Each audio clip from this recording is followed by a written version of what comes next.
A very special good evening to all of you। स्वागत है आपका हमारे चैनल स्टडी विद अभिमान में।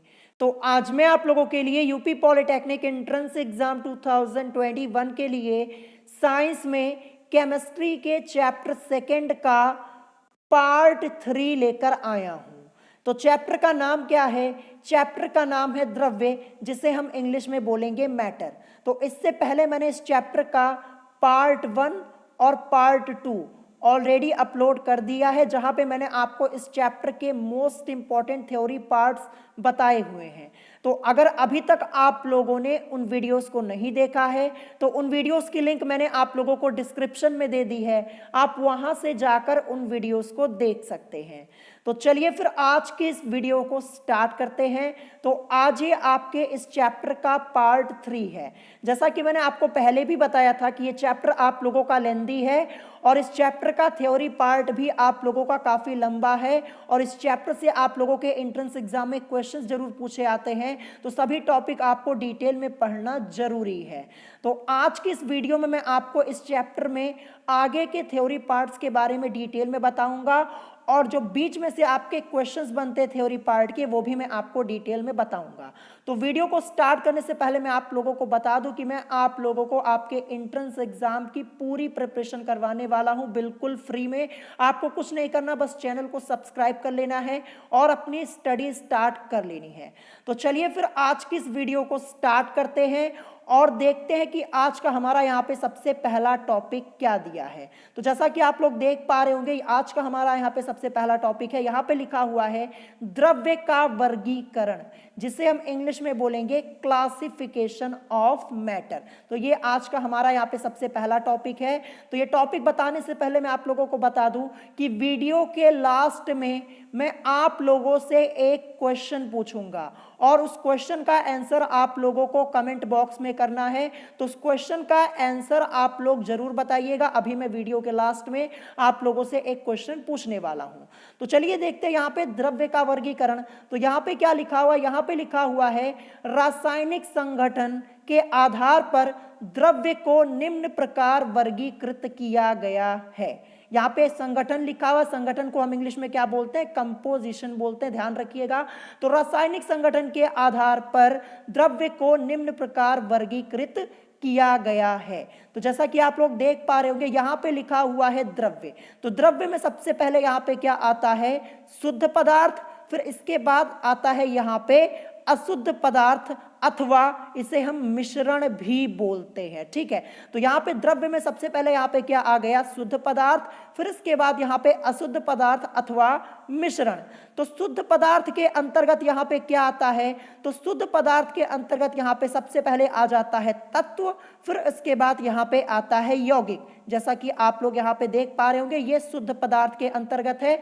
फिर इसके बाद यहाँ पे देखिए जो आपका लिखा है अशुद्ध पदार्थ अथवा मिश्रण, तो इसके अंतर्गत क्या आता है? इसके अंतर्गत सबसे पहले यहाँ पे आता है समांगी मिश्रण, फिर उसके बाद यहाँ पे आता है विषमांगी मिश्रण, जैसा कि आप लोग देख पा रहे होंगे।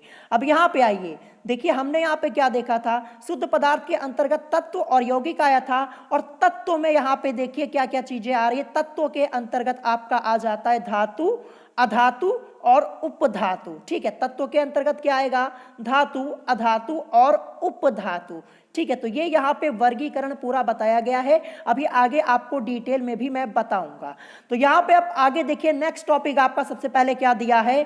शुद्ध पदार्थ, जिसे हम इंग्लिश में बोलेंगे प्योर सब्सटेंसेस। तो यहाँ पे देखिए हमने द्रव्य में देखा था, द्रव्य में हमारा सबसे पहले क्या दिया था? यहाँ पे शुद्ध पदार्थ ही तो दिया था। तो यही आपको सबसे पहले यहाँ पे बताया जा रहा है, शुद्ध पदार्थ, जिसे हम इंग्लिश में बोलेंगे प्योर सब्सटेंसेस।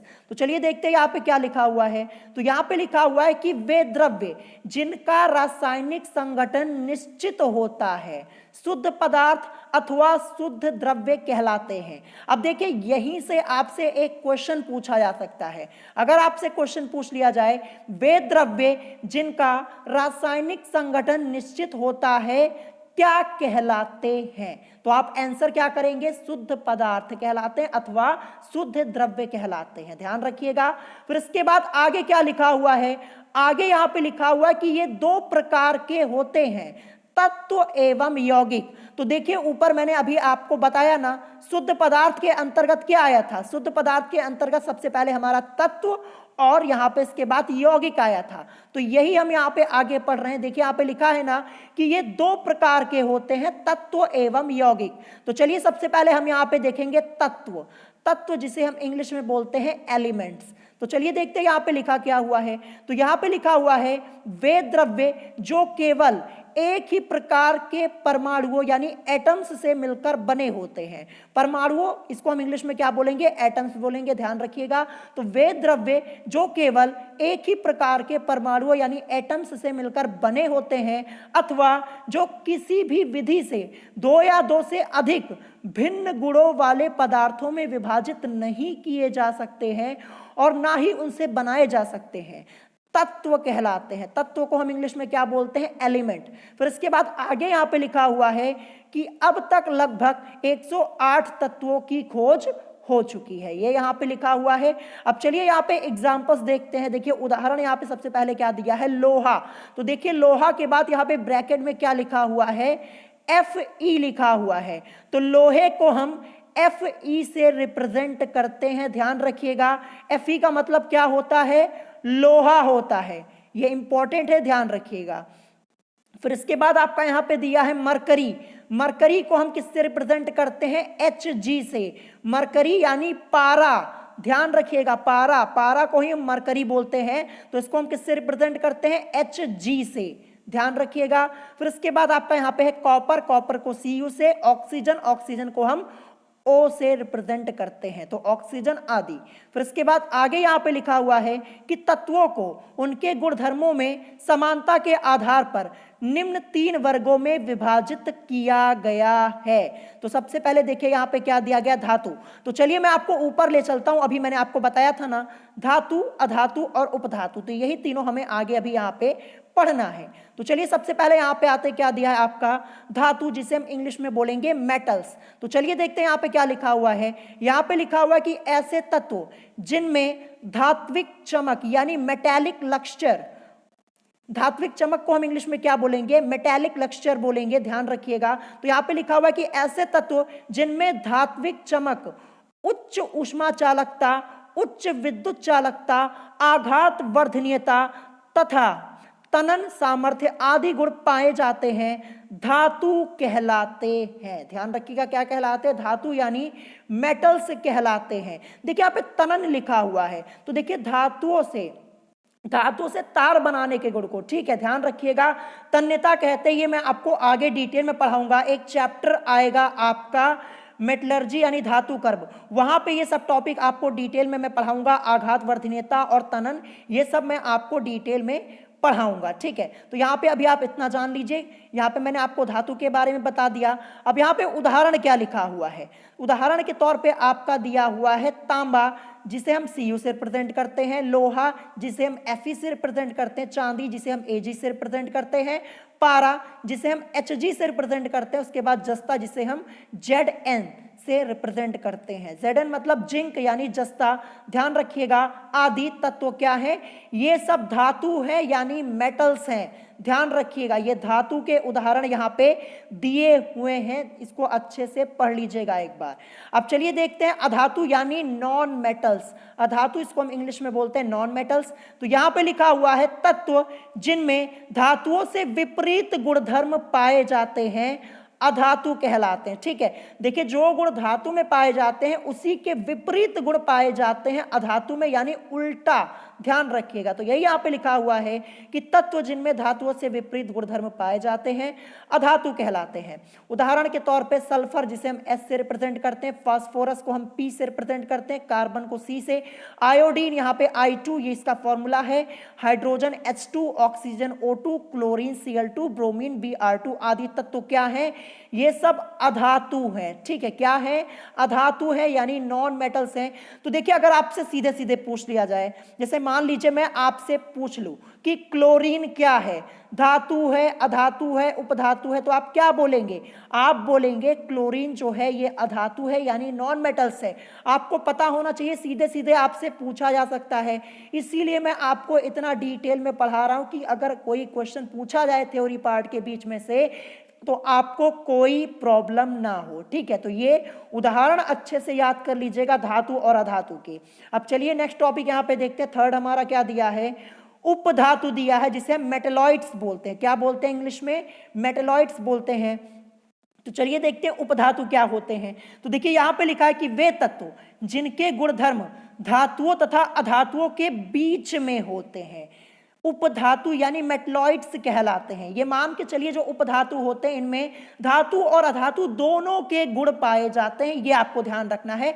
यहाँ पे लिखा है ना कि वे तत्व जिनके गुणधर्म धातुओं तथा अधातुओं के बीच में होते हैं, यानी धातु और अधातु दोनों का गुण पाया जाता है, क्या कहलाते हैं? उपधातु यानी मेटलॉइड्स कहलाते हैं।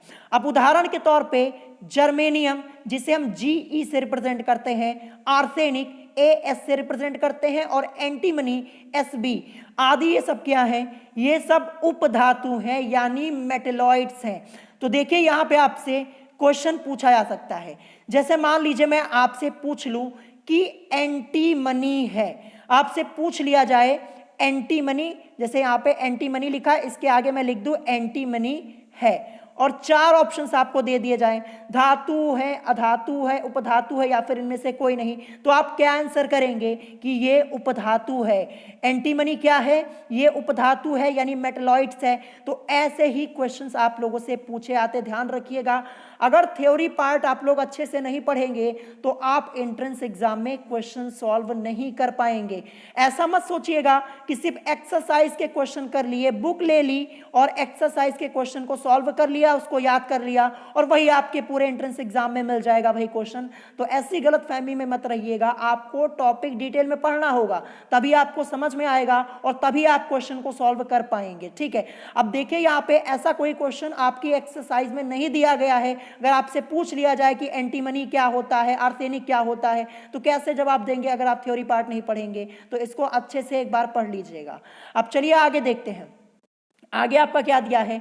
आगे आपका यहाँ पे लिखा है कि तत्वों का मुख्य स्रोत भूपर्पटी यानी अर्थ क्रस्ट है। भूपर्पटी में सर्वाधिक पाया जाने वाला तत्व ऑक्सीजन है, जो कि एक क्या है? अधातु है। अभी ऊपर ही मैंने आपको बताया। तो देखिए यहां से आप लोगों के लिए एक क्वेश्चन आ जाएगा। अगर आप लोगों से पूछ लिया जाए कि भूपर्पटी में सर्वाधिक मात्रा में पाया जाने वाला तत्व कौन सा है, और देखिए यहां पे क्या पूछा जा रहा है? भूपर्पटी में पूछा जा रहा है। क्वेश्चन बोल रहा हूं, इसको लिख लीजिएगा। क्वेश्चन क्या है? पूछा जाएगा आपसे कि भूपर्पटी में सर्वाधिक मात्रा में पाया जाने वाला तत्व कौन सा है। तब आपका आंसर क्या हो जाएगा? तब आपका आंसर हो जाएगा ऑक्सीजन। क्या हो जाएगा? ऑक्सीजन। ध्यान रखिएगा, ये आपके एंट्रेंस एग्जाम में ये क्वेश्चन पूछा जा सकता है, मोस्ट इंपॉर्टेंट है। फिर इसके बाद नेक्स्ट आपका यहां पे दिया है एल्यूमिनियम, भूपर्पटी में सर्वाधिक मात्रा में पाई जाने वाली धातु है। यह क्वेश्चन आपके एंट्रेंस एग्जाम में ऑलरेडी पूछा जा चुका है। तो क्वेश्चन कैसे पूछा जाएगा? आप लोगों से पूछ लिया जाएगा कि भूपर्पटी में सर्वाधिक मात्रा में पाई जाने वाली धातु कौन सी है। देखिए अब यहां पे आपसे धातु पूछ रहा है, ना कि यहां पे तत्व पूछ रहा है। तत्व पूछेगा तो ऑक्सीजन, और अगर धातु पूछेगा तो एल्यूमिनियम, जिसे हम Al से रिप्रेजेंट करते हैं। ध्यान रखिएगा, भूपर्पटी में सर्वाधिक मात्रा में पाई जाने वाली क्या है? धातु है। ध्यान रखिएगा, और जो ऑक्सीजन है ये तत्व है, और ऑक्सीजन क्या होता है? अधातु होता है। ये भी ध्यान रखिएगा। अब यहां से एक क्वेश्चन और बनेगा जो कि यहां पे आपके इस थ्योरी पार्ट में नहीं दिया गया है। अगर मैं आपसे पूछूं कि ब्रह्मांड में सर्वाधिक मात्रा में पाया जाने वाला तत्व कौन सा है, तब आप आंसर क्या करेंगे? तब आप आंसर करेंगे हाइड्रोजन। क्या है? हाइड्रोजन है। देखिए क्वेश्चन आपका चेंज हो चुका है, यहां पे मैं ब्रह्मांड में पूछ रहा हूं ना कि भूपर्पटी में। यहां पे क्या दिया गया है, भूपर्पटी में सर्वाधिक मात्रा में पाया जाने वाला तत्व ऑक्सीजन, फिर इसके बाद एल्यूमिनियम, भूपर्पटी में सर्वाधिक मात्रा में पाई जाने वाली धातु। तो यहां पे भूपर्पटी की बात नहीं हो रही है, अब बात क्या हो रही है, ब्रह्मांड की, कि ब्रह्मांड में सर्वाधिक मात्रा में पाया जाने वाला तत्व कौन सा है। तब आपका आंसर हो जाएगा हाइड्रोजन। ठीक है, ध्यान रखिएगा ये क्वेश्चन मोस्ट इंपॉर्टेंट है, आपके एंट्रेंस एग्जाम में पूछा जा सकता है और मैक्सिमम स्टूडेंट्स इस क्वेश्चन का आंसर गलत करते हैं। जब पूछा जाता है कि ब्रह्मांड में सर्वाधिक मात्रा में पाया जाने वाला तत्व कौन सा है, तो मैक्सिमम स्टूडेंट्स क्या करते हैं, ऑक्सीजन बताते हैं, जो कि गलत हो जाता है। देखिए ऑक्सीजन भूपर्पटी में सर्वाधिक मात्रा में पाया जाने वाला तत्व है, ना कि ब्रह्मांड में। ब्रह्मांड में हाइड्रोजन पाया जाता है। इस क्वेश्चन को लिख लीजिएगा, ये क्वेश्चन आपकी बुक में आपको एक क्वेश्चन देखने को नहीं मिलेगा, ध्यान रखिएगा, इंपॉर्टेंट है, इसको अच्छे से लिख लीजिएगा। ठीक है, तो यहां पे मैंने आपको ये टॉपिक उपधातु तक कंप्लीट करवा दिया। जैसा कि आप लोग देख पा रहे, यहां तक आपका दिया था शुद्ध पदार्थ के अंतर्गत जितने टॉपिक्स यहां पे थे, ये आपका कंप्लीट यहां पे हो चुका है और मैंने आपको सभी चीजें डिटेल में बताई हुई हैं। ठीक है, अब चलिए हम आगे देखते हैं नेक्स्ट टॉपिक आपका क्या दिया गया है। तो नेक्स्ट टॉपिक यहां पे जैसा कि आप लोग देख पा रहे होंगे, यहां पे आपका लिखा हुआ है कि पृथ्वी पर पाए जाने वाले तत्व एवं उनकी प्रतिशतता। मोस्ट इंपॉर्टेंट टॉपिक है, बहुत ही ध्यान से समझिएगा, अभी मैं आपको डिटेल में समझाता हूं। यहां पे क्या लिखा है कि पृथ्वी पर पाए जाने वाले तत्व एवं उनकी प्रतिशतता। तो देखिए यहां पे एक टेबल बनी हुई है, एक तरफ यहां पे आपका तत्व यानी एलिमेंट लिखा है, फिर भूपटल में प्रतिशत ये आपका लिखा हुआ है, फिर यहाँ पे तत्व और भूपटल में प्रतिशत लिखा हुआ है। तो देखिए सबसे पहले आपका क्या है, ऑक्सीजन। तो मैंने अभी आपको क्या बताया कि भूपर्पटी में सर्वाधिक मात्रा में पाया जाने वाला तत्व कौन सा है, ऑक्सीजन है। तो इसका परसेंटेज कितना है, ऑक्सीजन का परसेंटेज है 49.9% आपका है। क्या है, 49.9%, लगभग 50% आप इसे बोल सकते हैं, क्योंकि 49.9% आपका दिया हुआ है। तो ऑक्सीजन सर्वाधिक मात्रा में पाया जाता है भूपर्पटी में, तो ऑक्सीजन हो गया। ऑक्सीजन के बाद आपका क्या पाया जाता है, ऑक्सीजन के बाद सिलिकॉन पाया जाता है। सिलिकॉन को हम SI से रिप्रेजेंट करते, ध्यान रखिएगा। तो देखिए ऑक्सीजन आपका 49.9%, फिर उसके बाद आपका क्या है, सिलिकॉन है। भूपटल में प्रतिशत इसका कितना है, 26%। क्या है, 26% आपका है। यहां पे 26.0 लिखा है, इसका मतलब 26% होगा, ध्यान रखिएगा। फिर देखिए सिलिकॉन के बाद कौन सा पाया जाता है, तो सिलिकॉन के बाद आता है एल्यूमिनियम। ठीक है, एल्यूमिनियम आ गया। एल्यूमिनियम यहाँ पे 7.3% आपका दिया हुआ है। ठीक है, 7.3%। देखिए यहाँ पे तत्व लिखा हुआ है, कंफ्यूज मत होइएगा। तत्व के अंतर्गत आपका धातु, अधातु और उपधातु सब आएगा, यहां पे कंफ्यूज मत होइएगा। तत्व है तो तत्व के अंतर्गत, जैसे ऑक्सीजन आपका क्या होता है, ऑक्सीजन आपका अधातु होता है। क्या होता है, ऑक्सीजन आपका अधातु होता है। और यही बात जो आपका एल्यूमिनियम है, एल्यूमिनियम क्या होता है, तो देखिए एल्यूमिनियम आपका धातु होता है। ठीक है, क्या होता है, धातु होता है। तो इसमें आप कंफ्यूज मत होइएगा, तत्व में आपका धातु, अधातु सब आता है और उपधातु भी आता है। तो यहाँ पे एल्यूमिनियम आपका हो जाएगा। सिलिकॉन के बाद आपका क्या आ गया, एल्यूमिनियम 7.3% आपका हो जाएगा। फिर इसके बाद यहाँ पे लोहा पाया जाता है, लोहे का परसेंटेज कितना दिया है, 4.1%।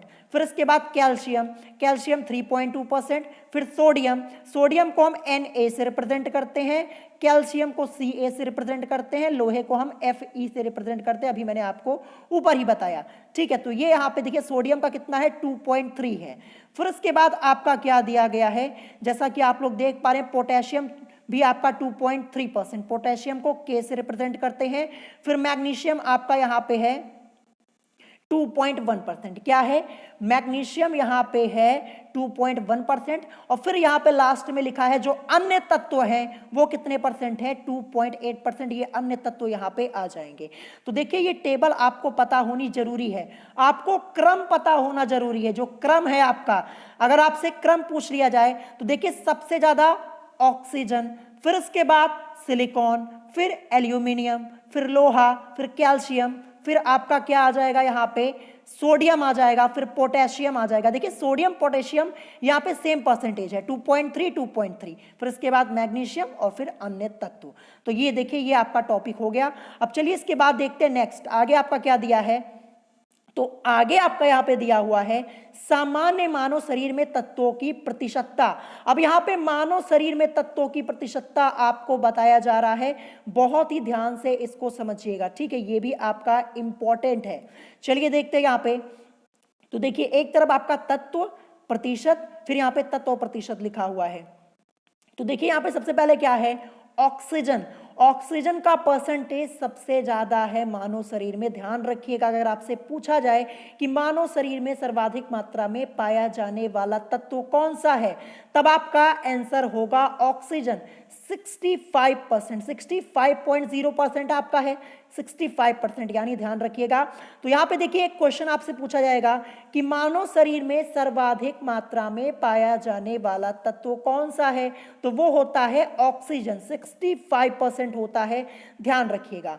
फिर इसके बाद आगे आपका दिया ऑक्सीजन के बाद आपका आता है कार्बन 18%, 18%, फिर हाइड्रोजन पाया जाता है 10%, नाइट्रोजन 3%, कैल्शियम 2%, फॉस्फोरस 1%, फिर इसके बाद पोटेशियम यहाँ पे 0.35%, सल्फर 0.25%, सोडियम 0.15, क्लोरीन 0.15, मैग्नीशियम 0.05, बहुत ही कम यहाँ पे, लोहा 0.004%, सबसे कम यहाँ पे देखिए यहाँ पे लिखा हुआ है, बहुत ही कम यहाँ पे लिखा है, और अन्य तत्व जो आपका है 0.046%। ये यहां पे हो गया। तो देखिए आपको क्रम याद रखना है, कम से कम नाइट्रोजन नहीं तो फास्फोरस तक आपको याद होना जरूरी है कि ये तत्व क्रम आपको याद होना जरूरी। सबसे ज्यादा ऑक्सीजन, फिर कार्बन, फिर हाइड्रोजन, फिर नाइट्रोजन, कैल्शियम, फास्फोरस, यहां तक याद कर लीजिएगा, हो सके तो इसको भी एक बार पढ़ लीजिएगा। तो देखिए यहां से आपका क्वेश्चन बन सकता है, ये भी मैंने आपको डिटेल में ये टॉपिक बता दिया है। अब चलिए आते हैं आगे, नेक्स्ट देखते हैं। नेक्स्ट हमारा टॉपिक क्या दिया है, तो नेक्स्ट टॉपिक हमारा यहाँ पे दिया है यौगिक यानी कंपाउंड्स। यौगिक को हम इंग्लिश में क्या बोलते हैं, कंपाउंड्स बोलते हैं। तो चलिए देखते हैं यहाँ पे लिखा क्या है। यहाँ पे लिखा है कि वे पदार्थ जो दो या दो से अधिक तत्वों के निश्चित अनुपात में रासायनिक संयोग से बनते हैं यौगिक कहलाते हैं। तो सबसे पहला क्वेश्चन आपसे यही होगा, अगर आपसे पूछ लिया जाए कि वे पदार्थ जो दो या दो से अधिक तत्वों के निश्चित अनुपात में रासायनिक संयोग से बनते हैं क्या कहलाते हैं, तो आपको ध्यान रखना है यौगिक यानी कंपाउंड्स कहलाते हैं। उदाहरण के तौर पर जल H2O, देखिए जल का केमिकल फॉर्मूला क्या होता है, H2O होता है। छोटी क्लास में आप लोगों ने पढ़ा होगा, ये फॉर्मूला तो आप लोगों को याद भी होगा। तो देखिए उदाहरण के तौर पे जल H2O, फिर इसके बाद यहाँ पे लिखा है दो तत्वों हाइड्रोजन यानी H तथा ऑक्सीजन O से मिलकर बना है ना, देखिए H2O। तो यहाँ पे दो तत्व है, एक तो आपका H यानी हाइड्रोजन और दूसरा यहाँ पे क्या है, ऑक्सीजन है। तो यही यहाँ पे बताया गया जल यानी H2O दो तत्वों हाइड्रोजन तथा ऑक्सीजन से मिलकर बना है। फिर इसके बाद आपका यहाँ पे क्या दिया है, नमक। नमक का फॉर्मूला क्या होता है, साधारण नमक NaCl, ये याद कर लीजिएगा, आपसे नमक का फॉर्मूला पूछा जा सकता है। साधारण नमक का फॉर्मूला क्या होता है, NaCl होता है, इसको अच्छे से याद कर लीजिएगा, ठीक है। तो नमक यानी NaCl दो तत्वों सोडियम तथा क्लोरीन से मिलकर बना है। देखिए Na है और Cl है, Na मतलब सोडियम और Cl मतलब क्लोरीन होता है। तो दो तत्वों से मिलकर बनाना, दो तत्वों सोडियम तथा क्लोरीन से मिलकर बना है। फिर आगे यहाँ पे लिखा हुआ है, यहाँ पे लिखा हुआ यौगिक के गुणधर्म उनके अवयवों के गुणधर्मों से भिन्न होते हैं, ध्यान रखिएगा, ठीक है। जो यौगिक के गुणधर्म है उनके अवयव के गुणधर्मों से भिन्न होते हैं। अब चलिए आगे देखते हैं, आगे आपका क्या दिया है। आगे आपका दिया है कि वायु से क्रिया के आधार पर यौगिक निम्न प्रकार के हो सकते हैं।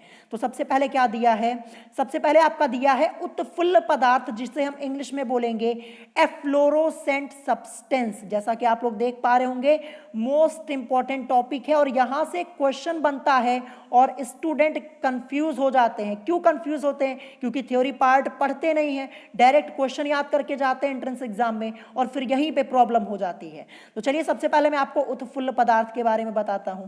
तो यहां पे लिखा है कि वे क्रिस्टलीय यौगिक जो वायु में रखने पर अपना कुछ अथवा संपूर्ण क्रिस्टलीय जल वायु को दे देते हैं उत्फुल्ल पदार्थ कहलाते हैं। तो सबसे पहले आपको यही पता होना चाहिए। अगर आपसे पूछ लिया जाए कि वे क्रिस्टलीय यौगिक जो वायु में रखने पर अपना सब कुछ अथवा संपूर्ण क्रिस्टलीय जल वायु को दे देते हैं क्या कहलाते हैं? उत्फुल्ल पदार्थ कहलाते हैं, एफ्लोरोसेंट सब्सटेंस कहलाते हैं। तो देखिए यहाँ पे आपको डेफिनेशन तो उतना इंपॉर्टेंट नहीं है जितना इंपॉर्टेंट आपका उदाहरण है। एग्जाम्पल आपको हर हालत में याद कर लेना है। सबसे पहला उदाहरण क्या दिया है? फेरस सल्फेट दिया है, जिसका फॉर्मूला यहाँ पे क्या लिखा हुआ है? FeSO4.7H2O, जिसे हम हरा कसीस के नाम से भी जानते हैं। फेरस सल्फेट को हरा कसीस के नाम से भी जाना जाता है। फिर इसके बाद फिटकरी, जिसे हम पोटाश एलम के नाम से जानते हैं, केमिकल फॉर्मूला K2SO4.Al2SO4 का होल थ्राइस। अब यहाँ पे जो 3 लिखा है इसको हम क्या पढ़ते हैं? थ्राइस पढ़ते हैं, ध्यान रखिएगा। तो Al2SO4 का होल थ्राइस डॉट 24H2O। तो फिटकरी का केमिकल फॉर्मूला याद कर लीजिएगा, आपके एंट्रेंस एग्जाम में ऑलरेडी पूछा जा चुका है। तो पोटाश एलम K2SO4.Al2SO4 का होल थ्राइस डॉट 24H2O। फिर इसके बाद धावन सोडा, केमिकल फॉर्मूला Na2CO3.10H2O आदि उत्फुल्ल पदार्थ हैं। तो अब आप लोग सोच रहे होंगे कि यहाँ पे उदाहरण से क्वेश्चन कैसे पूछा जाएगा। तो मैं आप लोगों को बता दूं, आप लोगों से पूछ लिया जाएगा सीधे सीधे।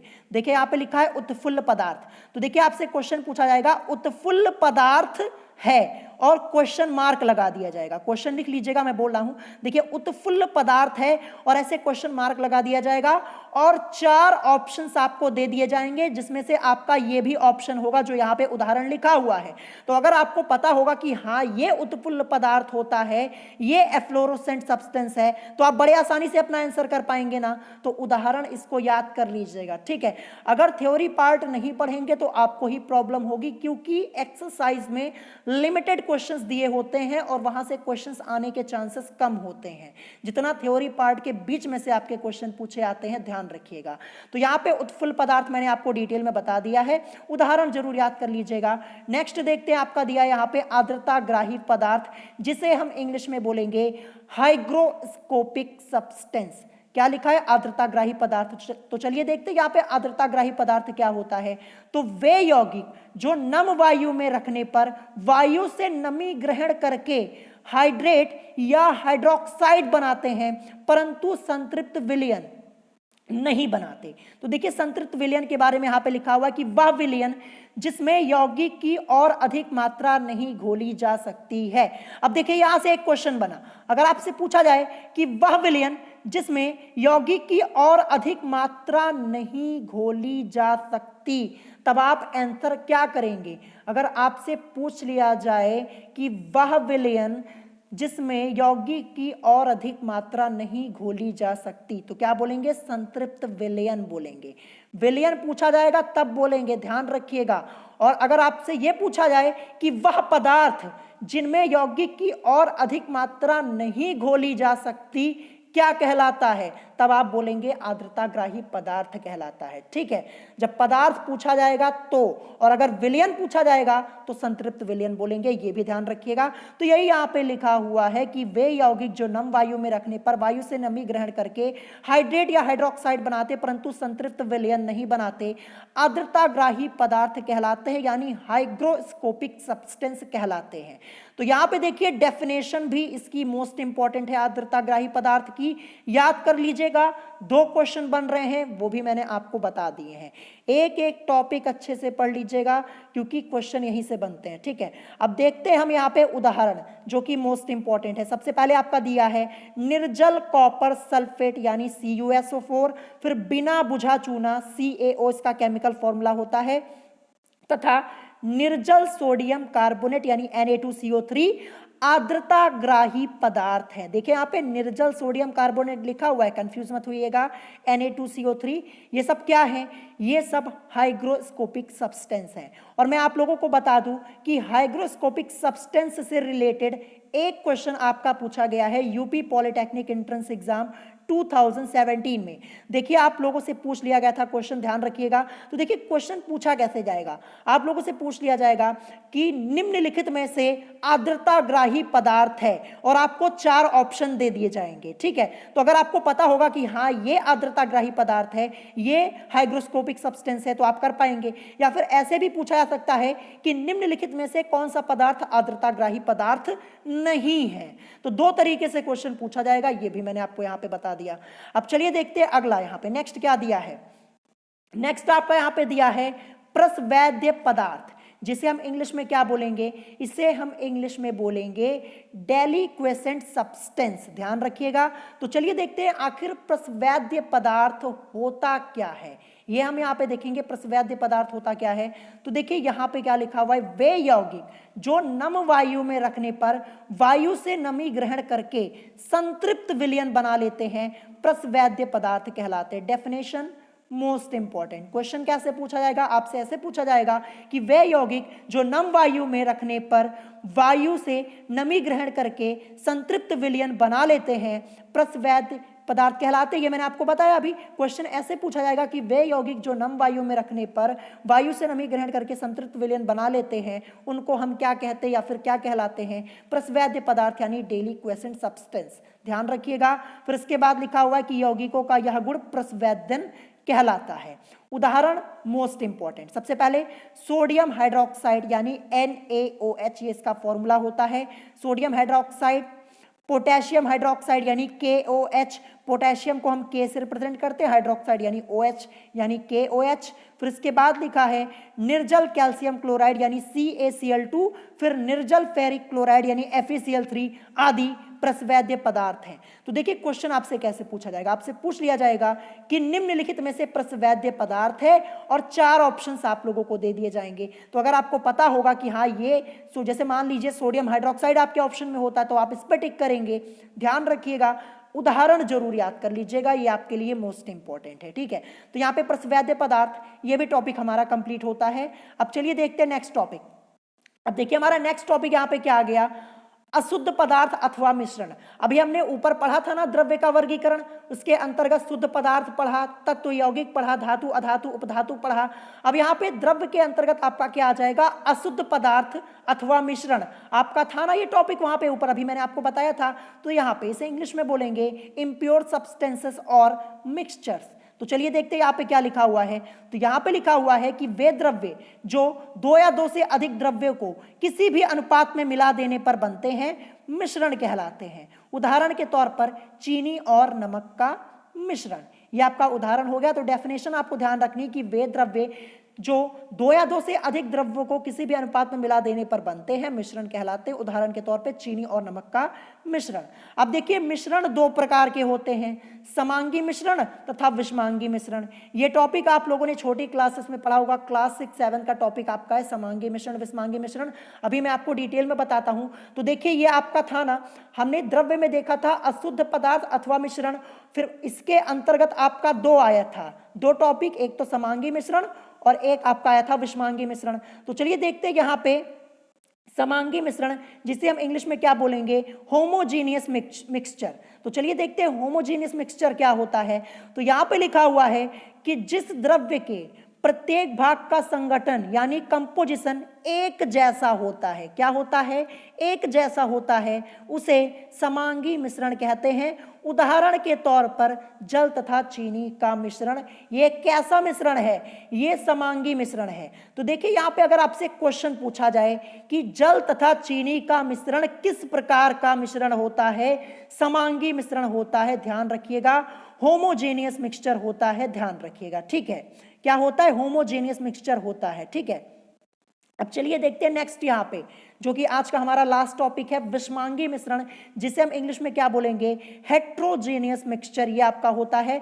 तो चलिए देखते हैं विषमांगी मिश्रण क्या होता है। तो यहाँ पे लिखा हुआ है कि जिस द्रव्य के प्रत्येक भाग का संगठन एक जैसा नहीं होता है उसे विषमांगी मिश्रण कहते हैं। उदाहरण के तौर पर बालू तथा रेत का मिश्रण। तो बालू और रेत को जब आप मिलाएंगे तो कैसा मिश्रण बनेगा? विषमांगी ही तो बनेगा, विषमांगी होगा, क्योंकि मिलता तो है नहीं ये, तो विषमांगी मिश्रण होगा, हेट्रोजीनियस मिक्सचर होगा। तो अगर आपसे पूछा जाए कि बालू तथा रेत का मिश्रण कैसा मिश्रण होता है, तो ये विषमांगी मिश्रण होता है। ठीक है, ध्यान रखिएगा।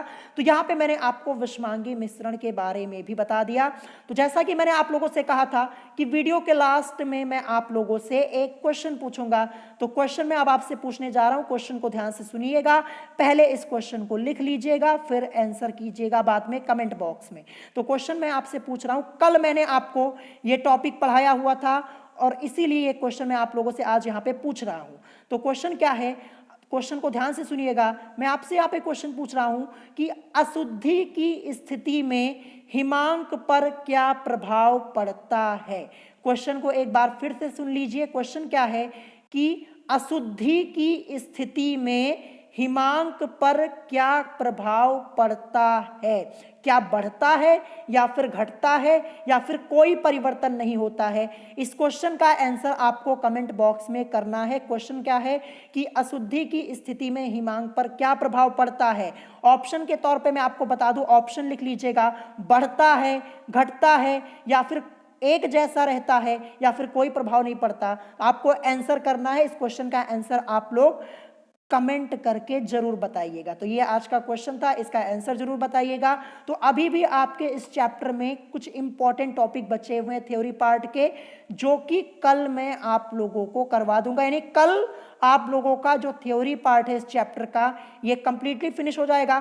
फिर उसके बाद मैं मंडे को आप लोगों को इस चैप्टर के सभी क्वेश्चंस करा दूंगा। यानी मंडे को आप लोगों का ये चैप्टर हो जाएगा कंप्लीटली फिनिश। फिर उसके बाद मैं आप लोगों के लिए मैथ की क्लास स्टार्ट कर दूंगा। मैंने आप लोगों से कहा था केमिस्ट्री में जैसे 2 चैप्टर कंप्लीट हो जाएगा, फिर उसके बाद हम मैथ पढ़ेंगे। यानी मैथ की क्लास में आप लोगों के लिए स्टार्ट कर दूंगा, ध्यान रखिएगा।